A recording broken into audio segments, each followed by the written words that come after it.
ओम शांति। आज बाबांकर 12 मई 2026 प्रातः मुरली। बाबा कहउछंती मीठे बच्चे एबे विनाशर समय बहुत निकटवर्ती। सेथिपाई एकमात्र बाबांक सहित सच्चा स्नेह रख, कौनसी देहधारी सहित नुहे। एबे विनाशर समय बहुत निकटवर्ती, सेथिपाई एकमात्र बाबांक सहित सच्चा स्नेह रख, कौनसी देहधारी सहित नुहे। प्रश्न, जेउ पिला मानकर सच्चा स्नेह एकमात्र बाबांक सहित थिब सेमानकर लक्षण कौन होइथिब? जेउ पिला मानकर सच्चा स्नेह एकमात्र बाबांक सहित थिब सेमानकर लक्षण कौन होइथिब? उत्तर, 1 सेमानकर बुद्धि जोग कौनसी भी देहधारी आड़कू जाई परिब नाही। सेमाने परस्पर मध्यरे जणे अन्य जनकर प्रेमिक प्रेमिका हेबे नाही। 2 जेउ मानकर सच्चा स्नेह बाबांक सहित रहिछि सेमाने सर्वदा विजयी होइथांती। विजयी हेबा अर्थात सत्य जुगर महाराजा महाराणी हेबा। 3 बाबांक सहित आंतरिक स्नेह रखुथिबा पिला माने सर्वदा सत्यनिष्ठ होई रहिथांती। सेमाने किछि भी लुचाई परिबे नाही।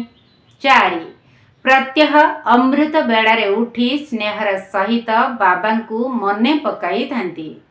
5 दधीची ऋषिंक भली सेबारे निजर हार मध्य स्वाहा करिदेबे, अर्थात सर्वस्व स्वाहा करिबे। 6 सेमानकर बुद्धि सांसारिक कथार चिंतन रे भटकी परिब नाही।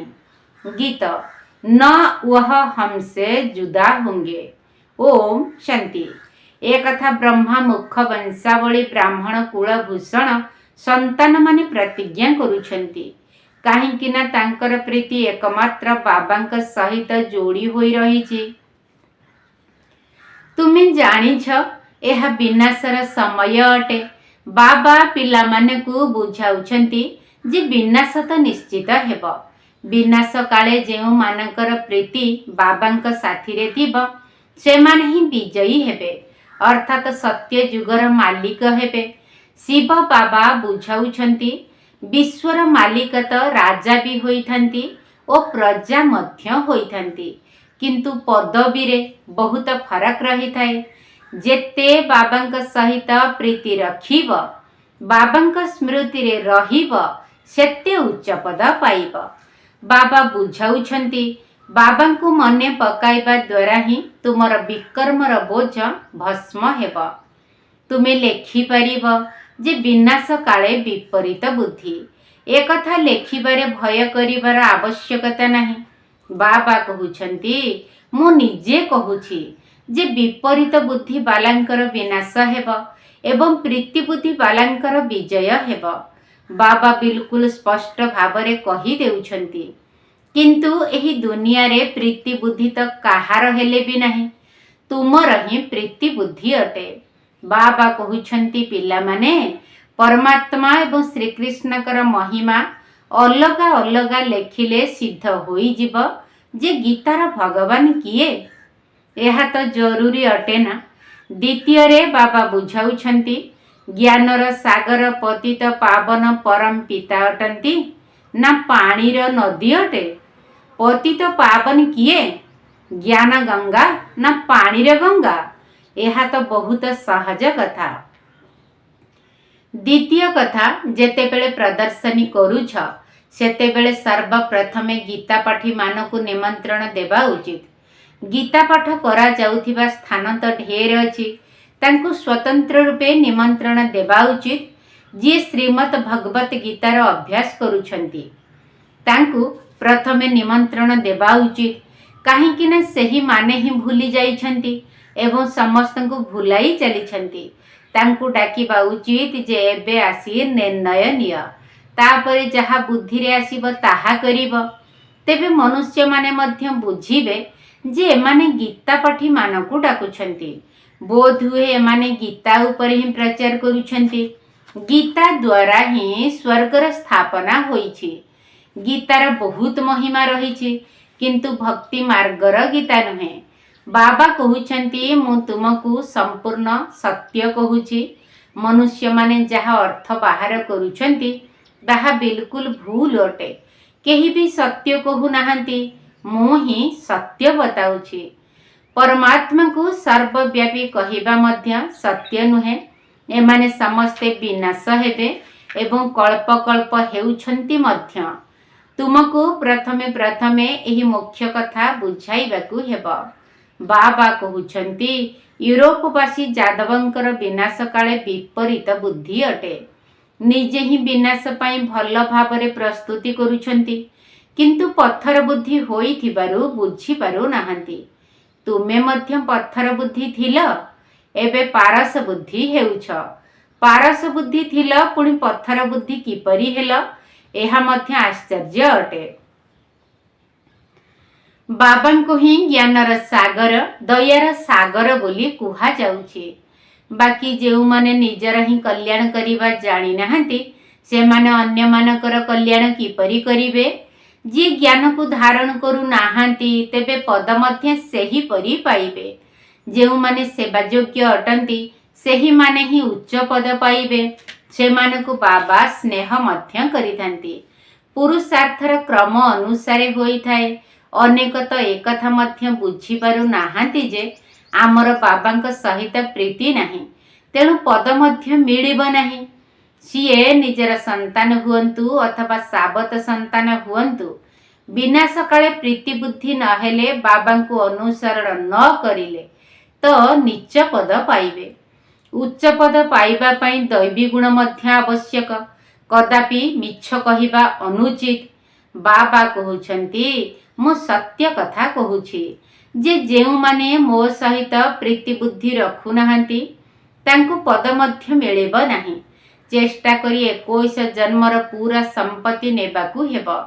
तेणु प्रदर्शनी मेला आदि को प्रथमे गीतापाठी मानकू निमंत्रण देबाकू हेब। काहींकिना सेमाने भक्त अटंती ना। गीता पढ़िला बाला निश्चित श्रीकृष्ण को ही मने पकाउथिबे किंतु किछि हेले बुझु नाहंती। श्रीकृष्ण मुरली बजाइले, राधा पुणी कुआड़े गले, सरस्वती को वीणा देइछंती, मुरली पुणी श्रीकृष्ण को देई देइछंती। मनुष्य माने कहउछंती आमको आल्लाह ही सृष्टि करिछंती किंतु आल्लाह को जानि नाहंती। एहा भारतर ही कथा अटे। भारत रे ही देवता मानकर राज्य थिला, सेतिपाई तांकर चित्र मंदिर रे पूजा करा जाउछि।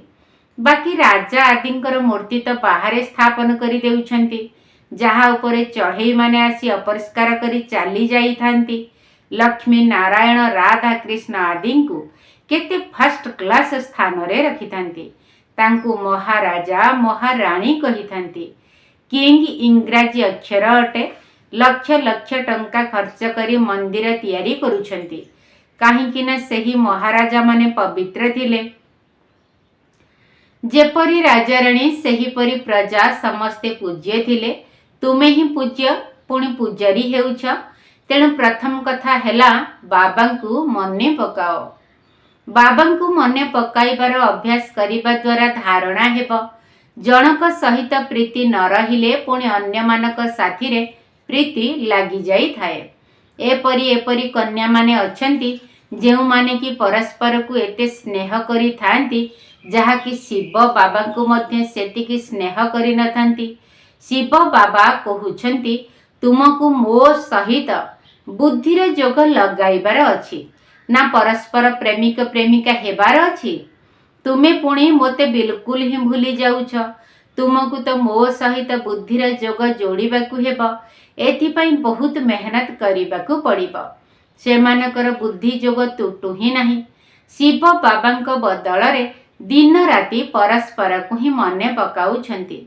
जदि बाबा नाम शुणाई देबे तेबे ट्रेटर अर्थात विश्वासघातक होई जिबे। पुणी गाली देबारे मध्य विलंब करिबे नाही। ब्रह्मा बाबांकु गाली देले शिव बाबा मध्य तुरंत शुणी देबे। ब्रह्मा बाबांक पाखरे न पढ़िले शिव बाबांक पाखरे पढ़ी पारिबे नाही। ब्रह्मांक बिना तो शिव बाबा मध्य शुणी पारिबे नाही। सेथिपाई कहउछंती ସାକାରଙ୍କୁ ଯାଇ ପଚାର। କେତେକ ଭଲ ଭଲ ପିଲାମାନେ ସାକାରଙ୍କୁ ମଧ୍ୟ ମାନୁ ହିଁ ନାହାନ୍ତି। ଭାବୁଛନ୍ତି ଇଏ ତ ପୁରୁଷାର୍ଥୀ ଅଟନ୍ତି। ପୁରୁଷାର୍ଥୀ ତ ସମସ୍ତେ ଅଟନ୍ତି, କିନ୍ତୁ ତୁମକୁ ତ ମାତା ପିତାଙ୍କୁ ହିଁ ଅନୁସରଣ କରିବାକୁ ହେବ। କେହି କେହି ବୁଝାଇଲେ ବୁଝି ଯାଇଥାନ୍ତି, କିନ୍ତୁ ଯାହାର ଭାଗ୍ୟରେ ନଥାଏ ତେବେ ବୁଝାଇବା ସତ୍ତ୍ୱେ ମଧ୍ୟ ବୁଝିପାରିନଥାନ୍ତି। ତେଣୁ ସେମାନେ ସେବା ଯୋଗ୍ୟ ହୋଇନଥାନ୍ତି। କିନ୍ତୁ ବୁଦ୍ଧି ଏକମାତ୍ର ଶିବ ବାବାଙ୍କ ସହିତ ଲାଗିବା ଉଚିତ। ଆଜିକାଲି ଏଭଳି ବହୁତ ଲୋକ କହୁଛନ୍ତି ଯେ ମୋ ଶରୀରରେ ଶିବ ବାବା ଆସୁଛନ୍ତି। ଏଥିପ୍ରତି ବହୁତ ଯତ୍ନଶୀଳ ହେବା ଉଚିତ। ମାୟାର ଭୂତ ପ୍ରବେଶତା ହେଉଛି ଯାହାଙ୍କ ଶରୀରରେ ପ୍ରଥମେ ଶ୍ରୀ ନାରାୟଣ ଆଦି ଆସୁଥିଲେ, ସେମାନେ ମଧ୍ୟ ଆଜି ନାହାନ୍ତି। କେବଳ ଆତ୍ମାର ପ୍ରବେଶତା ଦ୍ୱାରା କିଛି ହୋଇନଥାଏ। ବାବା କହୁଛନ୍ତି ମୋତେ ୟାଦ କର, ବାକି ଇଏ ମୋ ଶରୀରରେ ଆସୁଛନ୍ତି, ସିଏ ଆସୁଛନ୍ତି, ଏସବୁ ମାୟା ଅଟେ। ମୋତେ ମନେ ନ ପକାଇଲେ କ'ଣ ପ୍ରାପ୍ତି ହେବ? ଯେ ପର୍ଯ୍ୟନ୍ତ ବାବାଙ୍କ ସହିତ ସିଧା ଯୋଗ ନ ରହିବ, ପଦ କିପରି ପାଇବ? ଧାରଣା କିପରି ହେବ? ବାବା କହୁଛନ୍ତି ତୁମେ ମୋତେ ମନେ ପକାଅ। ବ୍ରହ୍ମାଙ୍କ ଦ୍ୱାରା ହିଁ ମୁଁ ବୁଝାଉଛି, ବ୍ରହ୍ମାଙ୍କ ଦ୍ୱାରା ହିଁ ସ୍ଥାପନା ହେଉଛି। ତ୍ରିମୂର୍ତ୍ତି ଚିତ୍ର ମଧ୍ୟ ନିଶ୍ଚୟ ଦରକାର। କେହି କେହି ତ ବ୍ରହ୍ମାଙ୍କ ଚିତ୍ର ଦେଖି ବିଗିଡ଼ିଥାନ୍ତି, କେହି ପୁଣି ଶ୍ରୀକୃଷ୍ଣଙ୍କର 84 ଜନ୍ମକୁ ଦେଖି ବିଗିଡ଼ିଥାନ୍ତି ଓ ଚିତ୍ରକୁ ଚିରି ଦେଇଥାନ୍ତି। ଏହି ଚିତ୍ର ତ ବାବା ତିଆରି କରାଇଛନ୍ତି। ତେଣୁ ବାବା ପିଲାମାନଙ୍କୁ ବୁଝାଉଛନ୍ତି, ଏ କଥା ଭୁଲି ଯାଅ ନାହିଁ। କେବଳ ବାବାଙ୍କୁ ମନେ ପକାଇ ଚାଲ। ବନ୍ଧନରେ ଥିବା ମାତାମାନେ ମଧ୍ୟ ବିକଳ ହେବା ଉଚିତ ନୁହେଁ। ଘରେ ବସି ବାବାଙ୍କୁ ମନେ ପକାଇ ଚାଲ। ବନ୍ଧନରେ ଥିଲା ବାଲାଙ୍କୁ ତ ଆହୁରି ଉଚ୍ଚ ପଦ ମିଳିପାରିବ। ତୁମ ସନ୍ତାନମାନଙ୍କୁ ଜ୍ଞାନ ଦେଲା ବାଲା ଏକମାତ୍ର ଜ୍ଞାନର ସାଗର ବାବା ହିଁ ଅଟନ୍ତି। ଆଧ୍ୟାତ୍ମିକ ଜ୍ଞାନ ଏକ ବାବାଙ୍କ ବିନା ଆଉ କାହା ପାଖରେ ନାହିଁ। ଜ୍ଞାନର ସାଗର ଏକ ପରମପିତା ପରମାତ୍ମା ହିଁ ଅଟନ୍ତି। ତାଙ୍କୁ ହିଁ ମୁକ୍ତିଦାତା କୁହାଯାଉଛି। ଏଥିରେ ଡରିବାର କୌଣସି କଥା ନାହିଁ। ବାବା ପିଲାମାନଙ୍କୁ ବୁଝାଉଛନ୍ତି, ପିଲାମାନଙ୍କୁ ପୁଣି ଅନ୍ୟମାନଙ୍କୁ ବୁଝାଇବାକୁ ହେବ। ବାବା କହୁଛନ୍ତି ମୋତେ ମନେ ପକାଅ, ତେବେ ସଦ୍ଗତି ପ୍ରାପ୍ତ ହେବ। ସତ୍ୟ ଯୁଗରେ ରାମ ରାଜ୍ୟ ହେବ, କଳି ଯୁଗରେ ନୁହେଁ। ସତ୍ୟ ଯୁଗରେ ତ ଗୋଟିଏ ହିଁ ରାଜ୍ୟ ରହିବ। ଏସବୁ କଥା ତୁମ ବୁଦ୍ଧିରେ ମଧ୍ୟ କ୍ରମ ଅନୁସାରେ ରହିଛି। ଯାହାଙ୍କର ବୁଦ୍ଧିରେ ଧାରଣା ହେଉଛି, ଯାହାଙ୍କର ଧାରଣା ହେଉନାହିଁ, ତାଙ୍କର ବିନାଶ କାଳେ ବିପରୀତ ବୁଦ୍ଧି ବୋଲି କୁହାଯିବ। ସେମାନେ ଉଚ୍ଚ ପଦ ପାଇପାରିବେ ନାହିଁ। ସମସ୍ତଙ୍କର ତ ବିନାଶ ହେବ। ଏହି ଶବ୍ଦ କେତେ ମୂଲ୍ୟବାନ ଅଟେ। ଶିବ ବାବା କହୁଛନ୍ତି ବିନାଶ କାଳେ ପ୍ରୀତି ବୁଦ୍ଧି ହୁଅ। ଏହା ତୁମର ଅନ୍ତିମ ଜନ୍ମ ଅଟେ। ବର୍ତ୍ତମାନ ତୁମେ ପ୍ରୀତି ବୁଦ୍ଧି ନ ରଖିଲେ ଉଚ୍ଚ ପଦ ମଧ୍ୟ ମିଳିବ ନାହିଁ। ନିର୍ମଳ ହୃଦୟ ହୋଇଥିଲେ ଭଗବାନ ସନ୍ତୁଷ୍ଟ ହୋଇଥାନ୍ତି। ସେଥିପାଇଁ ଭାଗବତରେ କହିଛନ୍ତି ନା, ମନ ନିର୍ମଳ ଯାର ଦେହି ଉଦ୍ଧବ ଗଙ୍ଗା ଜଳ ସେହି। ଦଧିଚି ଋଷିଙ୍କ ଭଳି ସେବାରେ ନିଜର ସର୍ବସ୍ୱ ସ୍ୱାହା କରିବା ଉଚିତ। କାହା ଉପରେ ଗ୍ରହ ଖରାପ ପଡ଼ିଲେ ନିଶା ହିଁ ଉଡ଼ି ଯାଇଥାଏ। ପୁଣି ଅନେକ ପ୍ରକାରର ତୋଫାନ ଆସିଥାଏ। ମୁଖରେ କହିଥାନ୍ତି ଏହାଠାରୁ ତ ଲୌକିକଙ୍କ ପାଖକୁ ଚାଲିଯିବା ଭଲ। ଏଠାରେ ତ କୌଣସି ମଜା ହିଁ ନାହିଁ। ସେଠାରେ ତ ନାଟକ, ବାଇସ୍କୋପ ଆଦି ଖୁବ୍ ରହିଛି। ଯେଉଁମାନେ ସେସବୁର ଅଭ୍ୟସ୍ତ ହୋଇ ଯାଇଛନ୍ତି, ସେମାନେ ଏଠାରେ ରହିପାରିବେ ନାହିଁ। ଏହା ବହୁତ ମୁସ୍କିଲ ଅଟେ। ହଁ, ପୁରୁଷାର୍ଥ ଦ୍ୱାରା ଉଚ୍ଚ ପଦ ମଧ୍ୟ ପାଇପାରିବ। ତେଣୁ ଖୁସିରେ ରହିବା ଉଚିତ। ବାବା ନିଜେ କହୁଛନ୍ତି, ସକାଳୁ ଉଠି ଯୋଗରେ ନ ବସିଲେ ମଜା ହିଁ ଆସୁନାହିଁ। ଶୋଇ ରହିବା ଦ୍ୱାରା କେବେ କେବେ ନିଦ ଆସିଯାଇଥାଏ। ବିଛଣାରୁ ଉଠି ବସିବା ଦ୍ୱାରା ବୁଦ୍ଧିରୁ ଭଲ ଜ୍ଞାନର ପଏଣ୍ଟ ବାହାରିଥାଏ। ତେଣୁ ମଜା ଆସିଥାଏ। ବର୍ତ୍ତମାନ ଆଉ କମ୍ ସମୟ ରହିଛି। ଆମେ ବାବାଙ୍କ ଠାରୁ ବିଶ୍ୱର ବାଦଶାହୀ ନେଉଛୁ। ଏହି କଥା ବସି ସ୍ମରଣ କଲେ ମଧ୍ୟ ଖୁସିର ନିଶା ଚଢ଼ିବ। ସକାଳୁ ଚିନ୍ତନ ଚାଲିଲେ ସାରା ଦିନ ମଧ୍ୟ ଖୁସି ରହିଥାଏ। ଯଦି ଖୁସି ରହୁନାହିଁ, ତେବେ ନିଶ୍ଚିତ ବାବାଙ୍କ ସହିତ ପ୍ରୀତି ବୁଦ୍ଧି ନାହିଁ। ଅମୃତ ବେଳାରେ ଏକାନ୍ତ ବହୁତ ଭଲ ରହିଥାଏ। ଯେତେ ବାବାଙ୍କୁ ମନେ ପକାଇବ ସେତେ ଖୁସିର ନିଶା ଚଢ଼ିବ। ଲୌକିକ ପାଠ ପଢ଼ାରେ ଅଧିକ ସମୟ ଲାଗିଯିବା ଦ୍ୱାରା ଖରାପ ଗ୍ରହର ପ୍ରଭାବ ପଡ଼ିଥାଏ। କାହିଁକି ନା ବାବାଙ୍କୁ ଭୁଲି ଯାଇଥାନ୍ତି। ବାବାଙ୍କ ଠାରୁ ସମ୍ପତ୍ତି ନେବାର ଅଛି ତ ମନ ବଚନ କର୍ମ ଦ୍ୱାରା ସେବା କରିବାକୁ ହେବ। ଏହି ସେବାରେ ହିଁ ଏହି ଅନ୍ତିମ ଜନ୍ମ ବ୍ୟତୀତ କରିବାକୁ ହେବ। ଯଦି ଦୁନିଆର କଥାରେ ଲାଗି ରହିବ ତେବେ ପୁଣି ଏହି ସେବା କେବେ କରିବ? କାଲି କାଲି କରି କରି ମରିଯିବ। ବାବା ଆସିଛନ୍ତି ସ୍ୱର୍ଗକୁ ନେଇଯିବା ପାଇଁ। ଏଠାରେ ତ ଲଢ଼େଇରେ କେତେ ମରୁଛନ୍ତି, ତେଣୁ କେତେ ଦୁଃଖ ହେଉଥିବ। ସତ୍ୟ ଯୁଗରେ ତ ଲଢ଼େଇ ଆଦି ହେବ ନାହିଁ। ଲଢ଼େଇ ଆଦି ଅନ୍ତରେ ହେବ, ସବୁ ସମାପ୍ତ ହୋଇଯିବ। ଯେଉଁମାନେ ଈଶ୍ୱରଙ୍କ ପ୍ରତି ବିମୁଖ ହୋଇଥିବେ ସେମାନେ ଏହିପରି ମରିବେ। ଯେଉଁମାନେ ଈଶ୍ୱରଙ୍କର ହୋଇଥିବେ ସେ ରାଜ୍ୟ ଭାଗ୍ୟ ପାଇବେ। ପ୍ରଦର୍ଶନୀରେ ମଧ୍ୟ ବୁଝାଇବାକୁ ହେବ ଯେ ଆମେ ନିଜର ରୋଜଗାର ଦ୍ୱାରା ନିଜର ହିଁ ତନ ମନ ଧନ ଦ୍ୱାରା ଆମର ରାଜ୍ୟ ସ୍ଥାପନ କରୁଛୁ। ଆମେ ଭିକ ମାଗୁନାହୁଁ, ଏହାର ଆବଶ୍ୟକତା ହିଁ ନାହିଁ। ଢେର ଭାଇ ଭଉଣୀ ଏକତ୍ର ହୋଇ ରାଜଧାନୀ ସ୍ଥାପନ କରୁଛନ୍ତି। ତୁମେ କୋଟି କୋଟି ଟଙ୍କା ଠୁଳ କରି ନିଜର ହିଁ ବିନାଶ କରୁଛ। ଆମେ ଗୋଟିଏ ଗୋଟିଏ ପଇସା ଏକତ୍ର କରି ବିଶ୍ୱର ମାଲିକ ହେଉଛୁ। ଏହା କେତେ ଆଶ୍ଚର୍ଯ୍ୟଜନକ କଥା ଅଟେ। ଆଚ୍ଛା, ମିଠା ମିଠା ଶିଖିଲ ଦେ ସନ୍ତାନମାନଙ୍କ ପ୍ରତି ମାତା ପିତା ବାପ ଦାଦାଙ୍କର ମଧୁର ସ୍ନେହ ସମ୍ପନ୍ନ ଶୁଭେଚ୍ଛା ଏବଂ ସୁପ୍ରଭାତ। ଆତ୍ମିକ ପିତାଙ୍କର ଆତ୍ମିକ ସନ୍ତାନମାନଙ୍କୁ ନମସ୍ତେ। ଆମ ଆତ୍ମିକ ସନ୍ତାନମାନଙ୍କର ଆତ୍ମିକ ବାପ ଦାଦାଙ୍କୁ ନମସ୍ତେ ନମସ୍ତେ ନମସ୍ତେ ଏବଂ ସୁପ୍ରଭାତ। ଧାରଣା ପାଇଁ ମୁଖ୍ୟ ସାର। ପ୍ରଥମ ପଏଣ୍ଟ, ଅମୃତ ବେଳାରେ ଏକାନ୍ତରେ ବସି ବାବାଙ୍କୁ ସ୍ନେହର ସହିତ ମନେ ପକାଇବାକୁ ହେବ। ଦୁନିଆର ସବୁ କଥାକୁ ଛାଡ଼ି ଈଶ୍ୱରୀୟ ସେବାରେ ଲାଗିଯିବାକୁ ହେବ। ଅମୃତ ବେଳାରେ ଏକାନ୍ତରେ ବସି ବାବାଙ୍କୁ ସ୍ନେହର ସହିତ ମନେ ପକାଇବାକୁ ହେବ। ଦୁନିଆର ସବୁ କଥାକୁ ଛାଡ଼ି ଈଶ୍ୱରୀୟ ସେବାରେ ଲାଗିଯିବାକୁ ହେବ। ଦ୍ୱିତୀୟ ପଏଣ୍ଟ, ବାବାଙ୍କ ପ୍ରତି ସଚ୍ଚା ହୃଦୟର ସ୍ନେହ ରଖିବାକୁ ହେବ।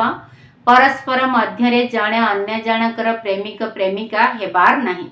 ବୁଦ୍ଧିର ପ୍ରୀତି ଏକମାତ୍ର ବାବାଙ୍କ ସହିତ ଯୋଡ଼ିବାକୁ ହେବ, ଦେହଧାରୀଙ୍କ ସହିତ ନୁହେଁ। ବାବାଙ୍କ ପ୍ରତି ସଚ୍ଚା ହୃଦୟର ସ୍ନେହ ରଖିବାକୁ ହେବ। ପରସ୍ପର ମଧ୍ୟରେ ଜଣେ ଅନ୍ୟ ଜଣଙ୍କର ପ୍ରେମିକ ପ୍ରେମିକା ହେବାର ନାହିଁ। ବୁଦ୍ଧିର ପ୍ରୀତି ଏକମାତ୍ର ବାବାଙ୍କ ସହିତ ଯୋଡ଼ିବାକୁ ହେବ, ଦେହଧାରୀଙ୍କ ସହିତ ନୁହେଁ। ବରଦାନ, ସର୍ବଶକ୍ତି ରୂପୀ ସମ୍ପତ୍ତିରେ ସମ୍ପନ୍ନ ହୋଇ ଦାତା ହେଉଥିବା ବିଧାତା ବରଦାତା ଭବ। ସର୍ବଶକ୍ତି ରୂପୀ ସମ୍ପତ୍ତିରେ ସମ୍ପନ୍ନ ହୋଇ ଦାତା ହେଉଥିବା ବିଧାତା ବରଦାତା ଭବ। ଯେଉଁ ପିଲାମାନେ ସର୍ବଶକ୍ତି ରୂପୀ ସମ୍ପତ୍ତିରେ ସମ୍ପତ୍ତିବାନ ଅଟନ୍ତି ସେହିମାନେ ହିଁ ସମ୍ପନ୍ନ ଏବଂ ସମ୍ପୂର୍ଣ୍ଣ ସ୍ଥିତିର ପାଖାପାଖି ଥିବାର ଅନୁଭବ କରିଥାନ୍ତି। ସେମାନଙ୍କ ଭିତରେ କୌଣସି ବି ଭକ୍ତି ପଣିଆର ଅଥବା ଭିକାରୀ ପଣିଆର ସଂସ୍କାର ପ୍ରକଟ ହୋଇନଥାଏ। ବାବାଙ୍କର ସାହାଯ୍ୟ ଦରକାର, ବାବାଙ୍କର ଆଶୀର୍ବାଦ ଦରକାର, ସହଯୋଗ ଦରକାର, ଶକ୍ତି ଦରକାର। ଏହିଭଳି ଦରକାର ଶବ୍ଦ ଦାତା ବିଧାତା ବରଦାତା ପିଲାମାନଙ୍କ ଭିତରେ ଶୋଭା ପାଉନାହିଁ।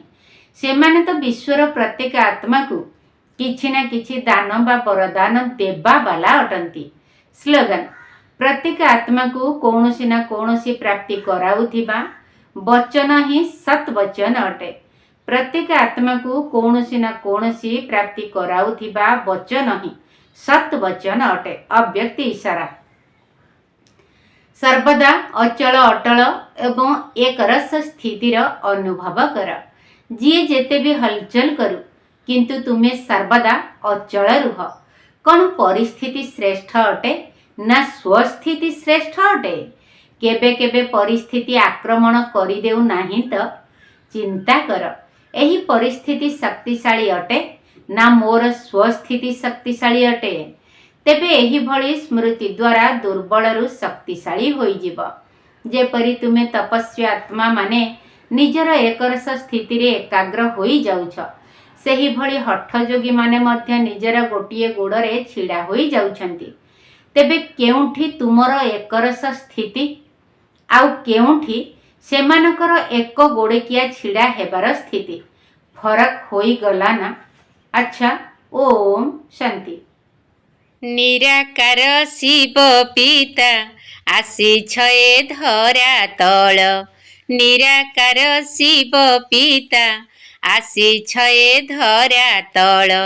ଆତ୍ମାକୁ କରୁଛ ଯୋଗ୍ୟ ଦେଇ ଜ୍ଞାନ ଜଳ।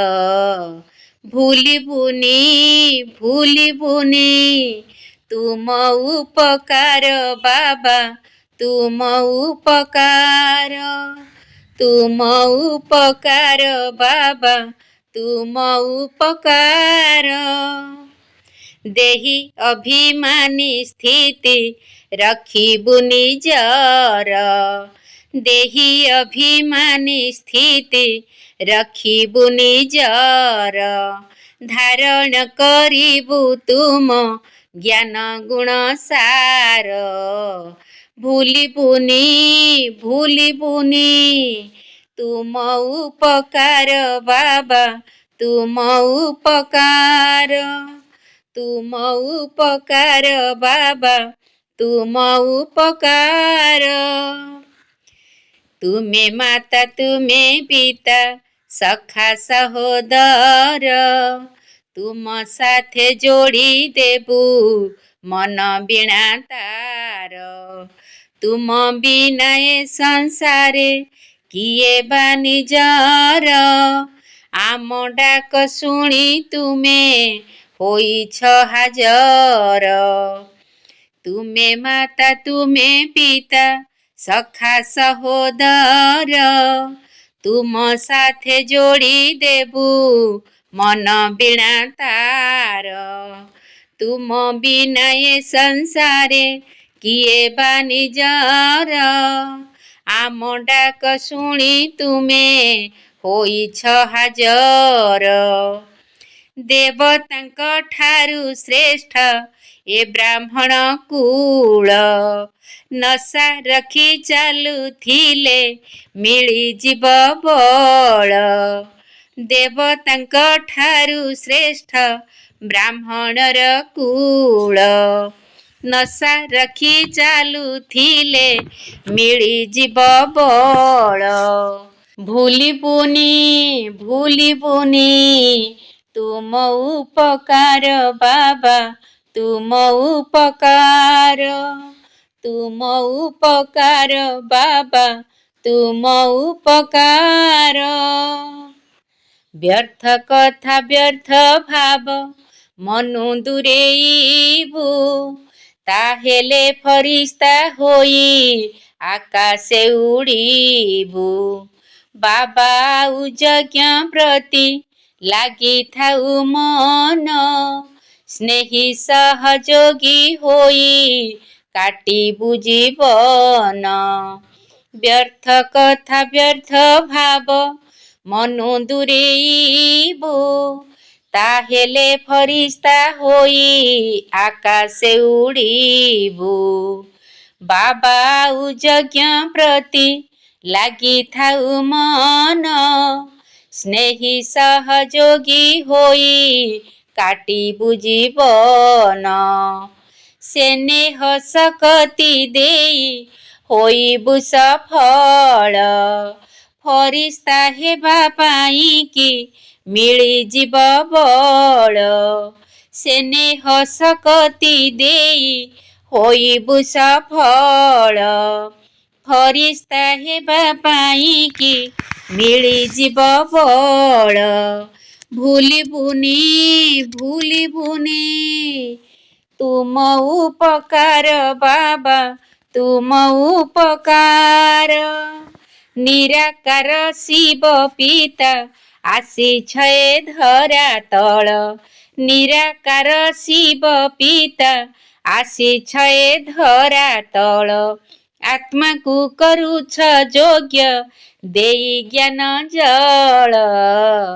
ଭୁଲିବିନି ଭୁଲିବିନି ତୁମ ଉପକାର ବାବା, ତୁମ ଉପକାର। ତୁମ ଉପକାର ବାବା, ତୁମ ଉପକାର।